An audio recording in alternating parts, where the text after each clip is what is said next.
नहमदुहु व नसल्ली अला रसूलिल करीम अम्मा बाद अऊज़ु बिल्लाहि मिनश शैतानिर रजीम बिस्मिल्लाहिर रहमानिर रहीम अस्सलामु अलैकुम व रहमतुल्लाहि व बरकातुहू। अज़ीज़ों, रफ़ीक़ों, दोस्तों, साहिबों, आज मैं जिस टॉपिक पे गुफ्तगू करने वाला हूँ वो टॉपिक है तुब्बा। तुब्बा, कौम तुब्बा।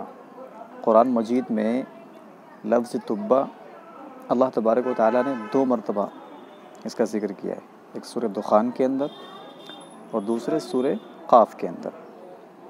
अब ये तुब्बा है क्या? आया किसी कौम का नाम है या किसी बादशाह का नाम है? और ये कहाँ रहती थी और ये कितनी महज़्ज़ब थी? तो ये तुब्बा जो कौम थी, ये तुब्बा की कौम थी, या यूँ कह लीजिए कि यमन में आबाद थी, और ये बड़ी ही दरख्शंदा तमद्दुन की हामिल थी। उस सरज़मीन पर जो बादशाह हुकूमत किया करते थे, बादशाहत किया करते थे, उनको तुब्बा कहा करते थे। या इस वजह से भी उनको तुब्बा कहा जाता था कि उस ज़माने की जो दीगर अक़वाम थीं, यानी कौम तुब्बा के अलावा जो दीगर अक़वाम थीं, वो चूँकि कौम तुब्बा अपने ज़माने की इंतहाई महज़्ज़ब कौम थी, उनका कल्चर, उनकी तहज़ीब, उनकी सक़ाफ़त की लोग नक़ाली करते थे, उसकी इत्तिबा करते थे, इसलिए भी उनके बादशाहों को तुब्बा कहा जाता था। बाद मुफ़स्सिरीन कहते हैं कि तुब्बा जो है ये कौम सबा ही का दूसरा नाम तुब्बा है। कौम सबा ही का नाम दूसरा तुब्बा है।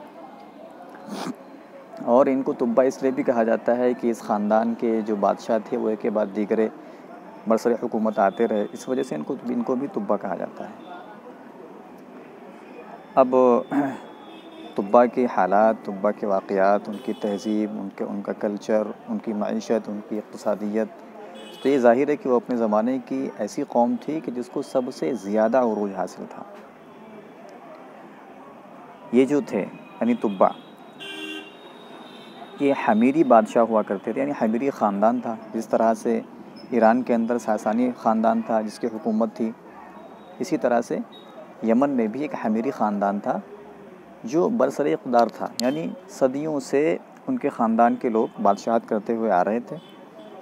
तो कुरान के अंदर जहाँ जहाँ तुब्बा का ज़िक्र है या कौम तुब्बा का ज़िक्र है, तो उससे पता चलता है कि अल्लाह तबारक व तआला ने हमीरी बादशाहों के तमाम तुब्बाओं का ज़िक्र नहीं किया है, बल्कि जिस तरह से कुरान के अंदर सिर्फ़ उस फ़िरौन का ज़िक्र किया है कि जो मूसा अलैहिस्सलाम का मासिर था, न कि तमाम फ़राइना का। इसी तरह से अल्लाह तबारक व तआला ने जिस तुब्बा का ज़िक्र किया है, उस तुब्बा का नाम जो था वो अबू बकर असाद हमीरी था, या ये असाद हमीरी था।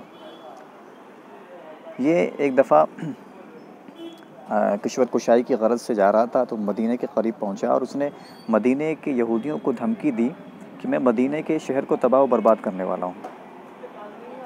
तो वहाँ के जो यहूदी उलमा थे, उन्होंने उसको रोका और कहा कि नहीं भाई, ये वो शहर है कि जिसकी तरफ बनु इस्माइल के आखिरी पैगंबर हिजरत करके आएंगे, यानी ये उनकी हिजरत गाह है। तो वो रुक गया। अब इस रुकने की वजह क्या थी? शायद उसको पहले से मालूम हो अल्लाह के नबी सल्लल्लाहु अलैहि वसल्लम के बारे में, या उनकी सिफ़ात के बारे में, या वो निशानियों के बारे में जानता हो, वो रुक गया। दूसरी दफ़ा वो मक्का के करीब पहुंचा, तो उसके दिल में ख़्याल आया कि वो मक्का को मुनहदिम कर दे, वो मक्के को तोड़ना चाह रहा था। इसी दौरान वो बीमार हो गया। उसके साथ कुछ अहले इल्म भी थे, हुक्मा थे या तिब्बा थे। उन्होंने इसका बहुत इलाज किया, तरह तरह के नुस्खे अपनाए, तरह तरह की दवाइयाँ दी, लेकिन वो शिफायाब नहीं हुआ। बिलाखिर एक शमूल नामी एक यहूदी था, वो बड़ा ही दाना था। उसने कहा कि शायद आपको ये बीमारी इस वजह से लायक हुई है कि आपकी नीयत बुरी थी, यानी आपने खाने काबा को मुनहदिम करने की नीयत बांधी थी, इस वजह से आप बीमार हुए। चुनांचे वो अपने इस बुरे इरादे से बाज आ गया और उसने ये नज़र मानी, अहद किया कि अगर वो ठीक हो जाएगा तो वो खाने काबा का एहतराम करेगा। न सिर्फ एहतराम करेगा बल्कि खाने काबा के ऊपर यमनी चादर भी चढ़ाएगा। तो ये पहला शख्स है, तुब्बा ये पहला शख्स है कि जिसने खाने काबा पर सबसे पहले यमनी चादर चढ़ाई, यानी गिलाफ चढ़ाया। अब तुब्बा था कौन? तुब्बा मुशरिक था, तुब्बा काफिर था, तुब्बा किसकी इबादत करता था? तो इस हवाले से अल्लाह के नबी की हदीस है कि एक मरतबा लोग तुब्बा की बुराई कर रहे थे, तो अल्लाह के नबी ने कहा कि नहीं, उसको बुरा मत कहो, क्योंकि ये वही शख्स है कि जिसने खाने काबा पर सबसे पहले गिलाफ चढ़ाया था।